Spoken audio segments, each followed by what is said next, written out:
ভাঙরের 1000-এর ওপরে শুনছি নাকি 1000-এর ওপরে যুবক ওয়াকাফের জন্য জেল খেটেছে। এটা কি সত্য? যারা আমার মসজিদের জন্য, যারা আমার মাদ্রাসার জন্য, যারা আমার কবরস্থানের জন্য, যারা আমার ওয়াকাফের জন্য, পাশাপাশি ওয়াকাফ কালা কানুনটা কেন্দ্র সরকার যে করেছে সংবিধান বিরোধী আইন, অর্থাৎ কেন্দ্র সরকার সংবিধানের বিরুদ্ধে কাজ করেছে, তাই সংবিধানের পক্ষেও যারা দাঁড়িয়ে এই জেল খাটলো, এরা তো বীর। এই এদের ঘরে বীর পুরস্কার দিবার জন্য একটা প্রোগ্রাম করতে চাইছে। আপনারা কি রাজি আছে? সেটা কোথায় হবে আগে ওকে জিজ্ঞেস করি। আমি তো করতে চাইছি ওদেরকে বীর খেতাব দিয়ে পুরস্কার দিয়ে হবে, যে ওরা মসজিদ মাদ্রাসা কবরস্থান ঈদগাহকে বাঁচাবার স্বার্থে কেন্দ্র সরকার, ফ্যাসিস্ট সরকার, স্বৈরাচারী মোদী সরকারের বিরুদ্ধে লড়াই করতে নেমেছিল।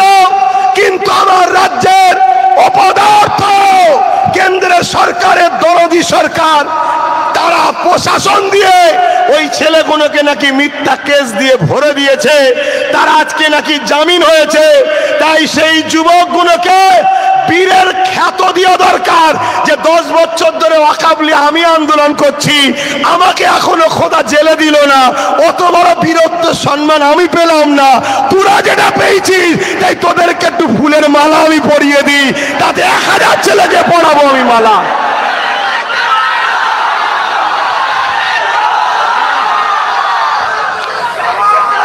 তারা আমার মসজিদের জন্য কথা বলতে যাচ্ছিল, তারা আমার মাদ্রাসার জন্য কথা বলতে যাচ্ছিল। আপনাদেরও কি উচিত নয় তাদেরকে সংবর্ধনা দেওয়া? কি বলছেন, দেওয়া উচিত আছে না? তাই আমি একটুখানি ওর সাথে সময় পাচ্ছি না, তবে করব, খুব শিগগিরই প্রোগ্রামটাই করব। সেই জায়গায় আপনারাও বলছেন হোক নাকি, যে তো সেইখানে আরো আলোচনা ওয়াকাফ নিয়ে হবে। তবে আমি এই মজলিস থেকে আপনাদেরকে একটা কথা বলবো, আল্লাহ আমাদেরকে অনেক ভালোবাসে, তাই তাই জালিমের মুখ থেকে হক করে ফক কথা বেরিয়ে পড়েছে। হক কথা ফক করে বেরোয় না, কেন কথা আছে না? আরে আমরা বাপ বেটা বসে আছি, ভাই বোনে বসে আছি, ভাই ভাই বসে আছি, এই কচি তোদের অসুবিধা হচ্ছে? অসুবিধা হচ্ছে? অসুবিধা হয়নি বলছে। সেই জায়গায় হক কথা ফক করে বেরিয়ে পড়েছে। কেন্দ্র সরকার ওয়াকাফ কালা কানুন তৈরি করেছে। গত 10 বছর ধরে আমি ওয়াকাফ নিয়ে আন্দোলন করছি। তোমাদের এই ভাঙরের ঘটকপুকুরে বাস স্ট্যান্ডে আমি আন্দোলন করেছি, নিশ্চয়ই সাক্ষী আছো। আমি বলেছিলাম একটা দিন আসছে মসজিদ আমাদের থাকবে না, মাদ্রাসা আমাদের থাকবে না, কবরস্থান আমাদের থাকবে না, ঈদগাহ আমাদের থাকবে না। আন্দোলন করো, লড়াই করো, রাত পাওয়ার তৈরি করো। এতে অনেক আলেম উলামা, অনেক নামধারী মুসলমান আমার সমালোচনা করেছে না করেনি? আজকে বলো ওয়াকাফের বিরুদ্ধে বিল হয়েছে না হয়নি? মসজিদ মাদ্রাসা ভাঙা হচ্ছে না হয়নি? মসজিদ মাদ্রাসা ধ্বংসের দিকে দিয়ে যাচ্ছে না যায়নি? গত 10 বছর ধরে বলছি, কিন্তু দুঃখের সাথে বলতে হয় আমার কথাকে গুরুত্ব সেদিন দেয়নি।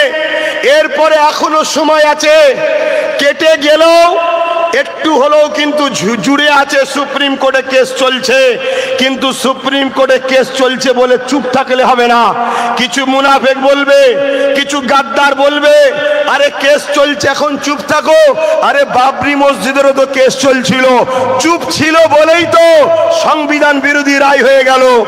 আজ যদি ওয়াকাফ নিয়ে আমরা চুপ করে যাই, তাহলে দেখবেন চুপি চুপি আইন তৈরি হয়ে যাবে, ওখান থেকেও বলে দেবে লাগু করে দাও। তাই আন্দোলন আল্লাহর ঘরের জন্য, মসজিদ মাদ্রাসা কবরস্থান মুসলমান আমাদের পেহচানের জন্য এই আন্দোলন করা দরকার আছে না নাই?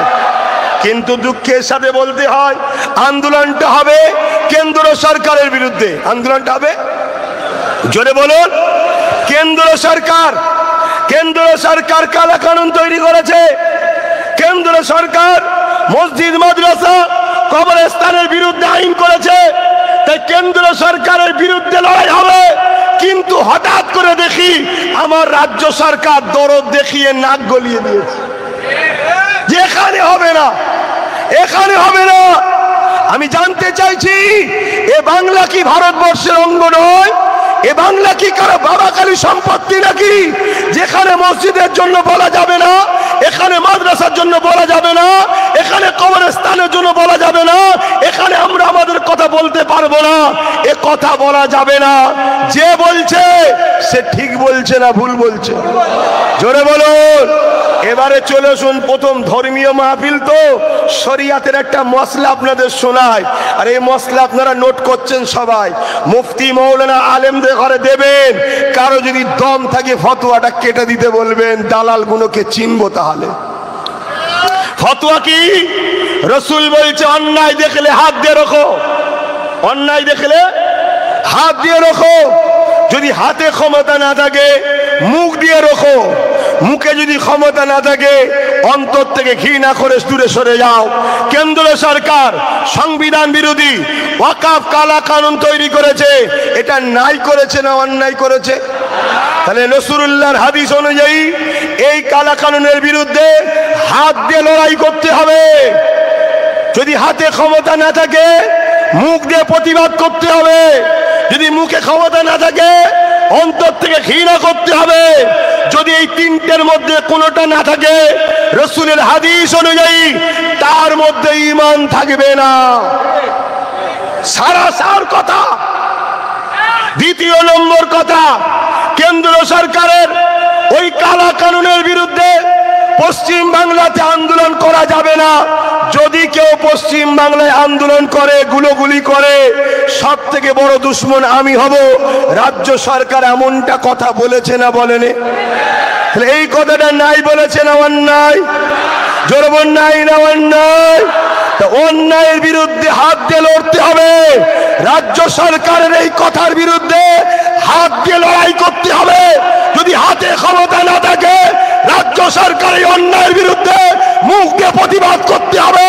যদি মুখ দিয়ে প্রতিবাদ করতে না পারো অন্তর থেকে ঘৃণা করতে হবে।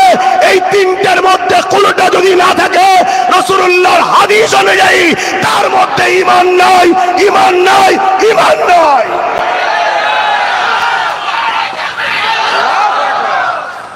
শরিয়াতের মশলা বলে গেলাম, কেন ধর্মসভা তো ধর্মের কথাই বলছি, শোনো না। ধর্মের কথা বললে চোরের বুকে টিপিস টিপিস করে, ধর্মের কথা বললে শয়তানের মুখ অন্তর ঝপঝপ করে। ধর্মই তো জুলুমকে খতম করে। জোরে বলুন সুবহানাল্লাহ। আজকে বলো, কেন্দ্র সরকার বিল করেছে আমরা আন্দোলন করব কেন্দ্র সরকারের বিরুদ্ধে, রাজ্য সরকার হঠাৎ করে নাক গলিয়ে দিয়েছে। আর নাক তো গলিয়েছে, এমন নাক গলিয়েছে নাক কেটেও গেছে, নাক কেটে গেছে। এই কথাটাকে মানুষ ভালোভাবে লাইনে লিয়েছে নাকি? ভালোভাবে লাইনে যে আমরা সব করব তোমার জন্য, লড়াই করব তোমার জন্য, ভাইকে খুন করব তোমার জন্য, ঝগড়া করব তোমার জন্য। আর তুমি ক্ষমতায় বসে বলবে যে মসজিদ মাদ্রাসার হয়ে যে কথা বলবে তার সবচেয়ে বড় দুশ্মন আমি হব। তা আজকের এই ভাঙরের জমিন থেকে, সুলতান আসগর আলী হুজুরের জমিন থেকে, আমার মুজাদ্দেদ জামানের ভালোবাসার ভাঙর থেকে আমিও বলছি রাজ্য সরকারকে এই কথাটাকে উইড্র করে ক্ষমা চেয়ে নাও। এই কথাটাকে উইড্র করে ক্ষমা চেয়ে নাও। আর যদি ক্ষমা না চাও মনে রেখে দিও, কিছু দালাল মোল্লা মলিশা পীর পীরজাদা দিয়ে রুখতে পারবে না খোদার মার। কেন? আমরা দেখেছিলাম বিগত দিন বুদ্ধদেব বাবু একটা কথা বলেছিল, মাদ্রাসায় নাকি জঙ্গি হয়। এই মুসলমান তাকে এমন সাইজ করেছে একেবারেই বেচারি মনের দুঃখে চলে গেছে। শুনছেন না শোনেন না? কেন? আমরা হতে পারি গরিব, আমরা হতে পারি অসহায়, আমরা হয়তো রাজনীতিতে অংশগ্রহণ করিনি, তাই আমরা এর পাশে ওর পাশে তার পাশে দাঁড়াই, এর সহযোগিতা ওর সহযোগিতা নিতে পারি। কিন্তু তার বলে এমনটা নয় যে আমার মসজিদের দুশ্মনকে আমরা বুকে নেব, আমার মাদ্রাসার দুশ্মনকে বুকে নেব। তাই আগামী দিন যদি ক্ষমা না চায়, জীবনের শেষ রক্ত দিয়ে হলো এর বিরুদ্ধেও যেমন লড়াই হবে, কেন্দ্রের বিরুদ্ধেও লড়াই হবে। রাজি আছেন না? না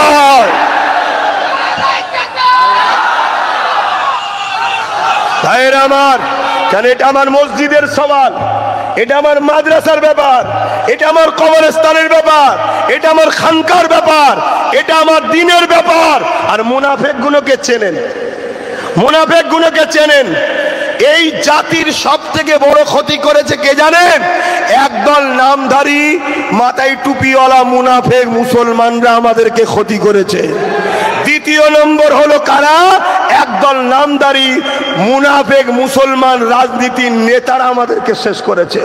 আজকে এত বড় একটা ঘটনা ঘটছে, কই আমাদের মুনাফিক সেই মুসলমানদের মুখে কথা কই, আমাদের সেই মুসলিম নেতাদের মুখে কথা কই?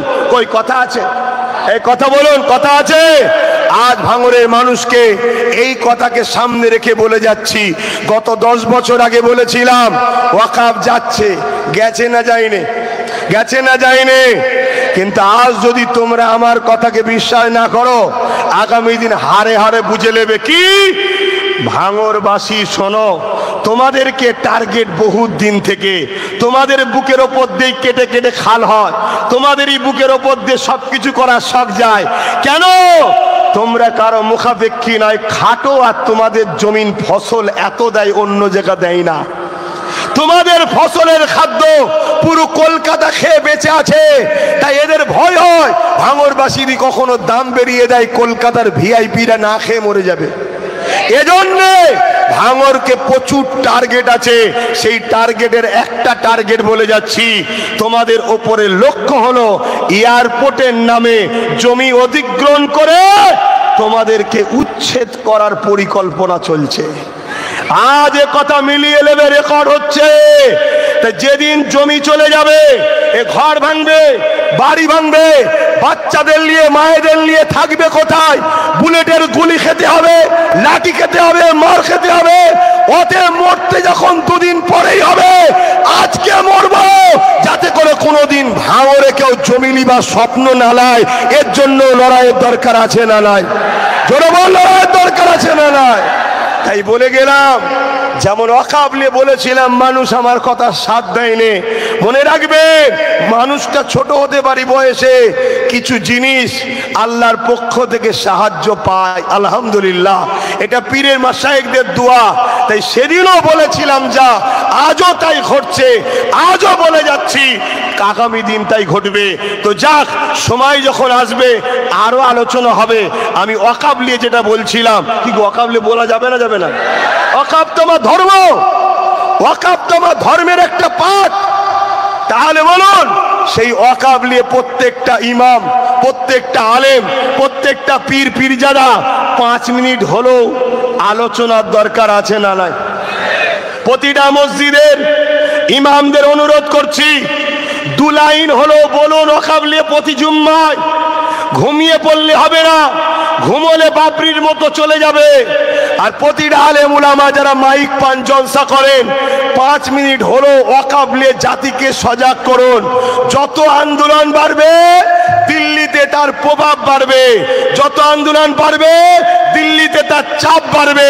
কৃষকরা যেমন আন্দোলন করে কেন্দ্রের কালা কানুনকে বাতিল করেছিল, আমাদেরকেও আন্দোলন করতে হবে মসজিদ, মাদ্রাসা, কবরস্থান, ঈদগাহকে বাঁচাবার জন্য। না হয় মনে রাখবেন, আগামী দিন আমরা আমাদের কবর দিতে পারবো না, বাধ্য হতে হবে পুড়াতে। 2-4 দিন কষ্ট হবে পুড়াতে, তারপরে অভ্যাস হয়ে যাবে। এদের লক্ষ্য হলো ইসলামকে মুছে দেব। এদের লক্ষ্য কি? ইসলামকে মুছে দেব। একদিকে একজন সরকারের পয়সায় 3 কোটি টাকা খরচ করে দীঘাতে হিন্দু ভাইদের ধর্মস্থান করছে না করে না? 300 কোটি টাকা খরচ করে। অপরদিকে আরেকজন আমাদের ধর্মস্থানগুলোকে ভাঙতে চাইছে। তার মানে কি? মুসলমানদের কোনো ঐতিহাসিক স্মৃতি রাখবো না, প্রমাণ করব ভারতে মুসলমান নতুন নতুন এসেছে, এরা আগে ছিল না, তাই এদেরকে নাগরিকত্ব কেড়ে নেওয়া হবে। তাই আমার আরেকটা দাবি, এই জলসা থেকেই বলছি, আপনাদের আপত্তি নাই তো? দীঘাতে যেমন 300 কোটি টাকা খরচ করে কেউ যদি হিন্দু ভাইদের ধর্মস্থান করে, সরকারি টাকা, সবার অধিকার, তাহলে সেই দীঘাতে কেন অন্য আদিবাসী, দলিত, শিখ, পাঞ্জাবি এবং মুসলমানদের ধর্মের স্থান হবে না? ওখানে আমাদেরও করে দেখাতে হবে, ঠিক না বেঠিক গো? ওখানে আমাদেরকেও করে দিতে হবে। আমার সঙ্গে আপনারা একমত না একমত নয়? একমত তো নাকি? অধিকার নিতে শিখুন, অধিকার, অধিকার নিতে শিখুন। আমি জামা কিনি ট্যাক্স দিই, টুপি কিনি ট্যাক্স দিই, আপনি কাজ কারবার করেন ট্যাক্স দেন। সেই ট্যাক্সের টাকায় 300 কোটি টাকা খরচ করে হিন্দু ভাইদের জন্য তুমি তীর্থভূমি করেছো। সরকার, তুমি সবার সরকারি পয়সায় তো করা উচিত নয়, তারপরেও তুমি করেছো। যখন তুমি সবার সরকার বলছো, তাহলে আমাদেরটা কই? আমাদেরটা কই? এটা দরকার আছে না নাই? আমাদের করবে না, উপরন্তু আমরা আমাদের মসজিদকে বাঁচাতে চাইবো, বলবে বাঁচানোর জন্য কথা বলা যাবে না। এদের পরিকল্পনাটা আপনারা বুঝতে পাচ্ছেন কি জানি না। এদের পরিকল্পনা হলো 80, 90, 100 বছর আগে থেকে যত ঐতিহাসিক মসজিদ, মাদ্রাসা, কবরস্থান আছে, যেগুলোর কাগজ নেই। শুনছেন তো নাকি? যদিও থাকে, সে কাগজ খোলার মতো উপায় নেই, খুললেই মরমর করে ভেঙে যাবে। শুনছেন তো নাকি? তাহলে এইগুলোকে দখল করে নাও, ভেঙে আদানি আম্বানিকে দিয়ে দাও। দিয়ে দেওয়া হয়ে গেলে কি হবে? তখনই আমরা বলবো স্বাধীনতার আগে যদি ভারতে মুসলমান থাকতো, পশ্চিম বাংলায় থাকতো, তাহলে তোমাদের মসজিদ, মাদ্রাসা, কবরস্থান কই? শুনছেন তো নাকি? আর যদি আমরা এগুলো বাঁচাতে পারি, 1400 বছরের একটা মসজিদ আছে কেরলে, চিরামান মসজিদ। কি মসজিদ? কেরলে। কত বয়স? 1400। বাদশা চিরামান। ওয়াকিয়াটা বলবো? এই মসজিদের ওয়াকিয়াটা বলবো? অসুবিধা হচ্ছে নাকি আপনাদের? চিরামান বলে একজন ব্যক্তি ছিলেন, কেরলের রাজা। আমার নবী পাক যখন আকাশে চাঁদকে 2 টুকরো করেছিল, জানেন তো নাকি? এ নজওয়ানেরা, আবু জেহেল হাবিব ইয়ামানি বলে একটা জাদুকরকে নিয়ে এলো। ওই জাদুকর আমার রাসূলুল্লাহকে পরীক্ষা করতে লাগলো। হে আব্দুল্লাহর বেটা মুহাম্মদ সাল্লাল্লাহু আলাইহি ওয়াসাল্লাম, তুমি যদি সত্যিকারের নবী হও, তাহলে আসমানে কিছু করে দেখাও। আল্লাহ নবী বলতে লাগলে, আসমানে কি করে দেখাবো? ওই সময় চিরামান মন করে হাবিব ইয়ামানিকে আমার রাসূলুল্লাহকে বললে, আসমানে কিছু করে দেখাও। আল্লাহ নবী চাঁদনি রাত্রিরে 14 চাঁদ উঠেছে, পুরো গোলাকার চাঁদ। আল্লাহ নবী বলতে লাগলে, এই চাঁদটাকে 2 টুকরো করে কি দেখাবো? হাবিব ইয়ামানি অবাক হয়ে গেল, চাঁদ কি করে 2 টুকরো হতে পারে? আল্লাহ নবী হাবিব ইয়ামানিকে এই কথা বলে উত্তরের অপেক্ষা করলেন না। নবী আমার সাদা উঙ্গলিটাকে চাঁদেরই মাথা থেকে ও মাথা টান দিলেন, সঙ্গে সঙ্গে চাঁদ 2 টুকরো হয়ে যায়। এ নবীর উম্মতেরা, সেই নবীর দিন, মসজিদ, মাদ্রাসা, কোরআনের দিনকে বাঁচাবার জন্য আমরা কি আমাদেরকে 2 টুকরো করতে পারবো না? আরে চাঁদ যদি আমাদের থেকে আশরাফুল মখলুকাত চাঁদ নয়, আমরা মানুষ হলাম আশরাফুল মখলুকাত। চাঁদ যদি নবী পাকের জন্য নিজেকে নিজে 2 টুকরো করে দিতে পারে, সেই নবীর দিনের দুশমনদের বিরুদ্ধে, সেই কোরআনের দুশমনদের বিরুদ্ধে, আর মসজিদ মাদ্রাসা দুশমনদের বিরুদ্ধে, মুনাফিক মুসলমানদের দুশমনদের দূরে থেকে এমন করে আমরা কি নিজেদের ঘরে আল্লাহর দিনের জন্য কুরবানি করতে পারবো না? মৃত্যু তো অবশ্যই একদিন না একদিন হবে। এ যুবকেরা, তরুণীরা, বাপেরা, এই দৃশ্য যখন মক্কা জমিনে নবী পাক চাঁদকে 2 টুকরো করে দিল, ওই দিনেতে ভারতের জমিনে কেরলে একটা রাজা ছিল চিরামান। সে বসে বসে বসে বসে দৃশ্যটা দেখছিল, ওই তারিখটাকে নোট করে রেখেছিল। পরে যখন আরব থেকে এমন করে ব্যবসার জন্য হযরত আব্দুল্লাহ হুজুর যখন এমন করে ভারতের জমিনে আসে, তিনাকে জিজ্ঞাসা করা হয়েছিল, এ মুহাম্মদ রাসূলের অনুচর, তোমরা তো আসমানি কিতাবের খবর রাখো, বলতে পারবে ওই দিনে চাঁদ 2 টুকরো হয়েছিল কেন? ওই সময় নবী পাকের সাহাবী বলেছিলেন, ওই দিন চাঁদ আল্লাহ নবীর উঙ্গলির ইশারায় 2 টুকরো হয়েছিল। এই কথাটা শোনার সাথে সাথে বাদশা চিরামান আর দেরি না করে এমন করে নৌকো জাহাজ দিয়ে পাড়ি দিয়ে মক্কা জমিনে চলে যায়, আরবে চলে যায়, গিয়ে আমার রাসূলুল্লাহর কাছে পৌঁছে গিয়ে ঈমানের কলেমা পড়ে মুসলমান, ইসলাম কবুল করে নিয়েছিল। আরো জোরে বলুন সুবহান। সেই দিনকারের একটা মসজিদ কেরলের চিরামানে আছে, আমি গিয়ে দেখে এসেছি, ওখানে মাহফিলে গেছিলাম, তারা ঘুরতে নিয়ে গিয়েছিল।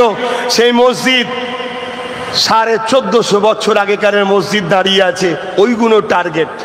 তার মানে মসজিদ যদি 1450 বছর আগে থাকে, তার মানে ভারতবর্ষে 1450 বছর ধরে মুসলমান আছে। তাহলে যে মুসলমান এত হাজার হাজার বছর ধরে আছে, এই মুসলমানকে কেন্দ্র সরকার তাড়াতে পারবে? পারবে না। এই জন্যই পরিকল্পনা করছে আগে মুসলমানদের হাজার বছরের মসজিদ, হাজার বছরের কবরস্থান, হাজার বছরের ঈদগাহ, হাজার বছরের ঐতিহাসিক স্মৃতিগুলোকে প্রথমে মিটিয়ে দাও। মিটিয়ে দেওয়ার পরে বলবো, তোমরা যদি হাজার হাজার বছর ধরে থাকতে, তোমাদের ধর্মীয় পেহচান কই? কথা মাথায় ঢুকছে? আর সেই কাজে সেই কেন্দ্র সরকারের উপকার করছে আমার রাজ্য সরকার। তাহলে ইনি কি ঠিক করছে না অন্যায় করছে? জোরে বলুন। আর রাজ্য সরকারের সঙ্গে কিছু মুনাফেক মুসলমানরা এখন সাথ দিয়ে হই হই করছে। কি দিচ্ছে না দেয়নি? এই মুনাফেক মুসলমানগুলোকে চিনুন। এরা সুযোগ পেলে টুক করে লাভ মেরে বলবে ইসলাম ছেড়ে দিলাম। কি বলবে? ইসলাম ছেড়ে দিলাম। আপনি হয়তো আমার কথা ভাবতে পাচ্ছেন না, কিন্তু আমরা ইতিহাস পড়া ছাত্র, আমরা তারিখে হাদিস পড়েছি, আমরা লাইফে বহুত কিছু ইতিহাস পড়েছি, যেখান থেকে আমরা দেখেছি। যেমন কিছুদিন আগে কাশ্মীরের পাহেলগামে হামলা হলো না? হামলা করলো যারা, তারা সন্ত্রাস, দেশদ্রোহী, সমাজ বিরোধী, তাদেরকে প্রকাশ্য ফাঁসি দেওয়া হোক, আমরা একমত, ঠিক না বেঠিক? কিন্তু হামলা করলো কারা? এমন তো নয়, এমন তো নয়। একদিক দিয়ে হামলা করানো হচ্ছে, আর একদিক দিয়ে গুণ গাওয়া হচ্ছে, দরদ দেখানো হচ্ছে। এ কথা বুঝছেন তো নাকি? যারা হামলা করেছে ওদের ফাঁসি দেওয়া হোক, আমরা চাই। কিন্তু এই হামলার পরে আপনারা সোশ্যাল মিডিয়ায় দেখেছিলেন কি? কয়েকজন লোক বলছে আমরা ইসলাম ছেড়ে দিলাম। এই কে কে দেখেছেন একটু হাত তুলে বলুন। এই দেখেন, দেখেছি। এগুলো সব রাখা আছে। আমি আর একটু বলছি, আপনারা শুনুন। অন্য ধর্ম থেকে মানুষ ইসলামের দিকে আসছে না, আসে না? এই জোরে বলেন। কিছু কিছু লোক ইসলাম থেকে অন্য ধর্মে যাচ্ছে না, যায় না? অন্য ধর্ম থেকে ইসলামে আসলে সেগুলোর প্রচার হয়, সেগুলোকে জানা যায়। ইসলাম থেকে অন্যদিকে যাচ্ছে, সেগুলো কোথায় যাচ্ছে? সেগুলোর খবর কি? সেগুলো কোনো প্রচার হয় না। সেগুলোকে ইসলাম বিদ্বেষীরা ট্রেনিং দিচ্ছে। তুই মুসলমান সেজেই থাক, তোর নামটা মুসলমানই রাখ, তোকে আমরা পিছন থেকে অর্থ দেবো, প্রশাসন পাওয়ার দেবো, বোম বন্দুক দেবো, তুই ক্ষমতা দখল কর, দখল করে মুসলমানদের উপরে হুকুমত চালা, মুসলমানকে তেড়ে ফুড়ে বেরোতে দিবি না, মুসলমানকে মাথা তুলতে দিবি না। যখন সময় হবে তোরা টুক করে লাভ মেরে চলে আসবি। এই পরিকল্পনা আজও চলছে। আমি জানি না আমার কথা আমার যুব সমাজ নিতে পারছে কিনা, কিন্তু আমার ডিউটি আছে। আল্লাহ আমাকে ডিউটি দিয়েছে। উম্মতে মুহাম্মাদিকে বুঝাবার জন্য নবীর মেম্বারে উঠেছি। এই উম্মতে মুহাম্মাদিকে বলে যাচ্ছি, খুব কঠিন পরিস্থিতি আসছে। লুহা না হলে লুহা কাটা যায় না। জালিমদের মোকাবেলা করতে গেলে জালিমরা যে পাওয়ারে করছে, ওই পাওয়ারকে দখল করতে হবে। আজকে যদি আমার কথা তোমরা শুনতে, তাহলে আজকে বলো তো দেখি, এই যে চেয়ারে বসে আছি, এই চেয়ারের 4টে পায়া আছে। যদি একটা পায়া আমাদের হাতে থাকতো, তাহলে আমার রাজ্য সরকার কি বলতে পারতো দিল্লি চলে যাও? ধরুন উনি বসে আছে, কিন্তু উনার 4টে পায়ের মধ্যে একটা পায়া আমাদের হাতে আছে। উনার ক্ষমতা ছিল তখন এ কথা বলার যে দিল্লি চলে যাও, কেন উনি জানে আমার পায়া খুলে নিলে আমি পড়ে যাব।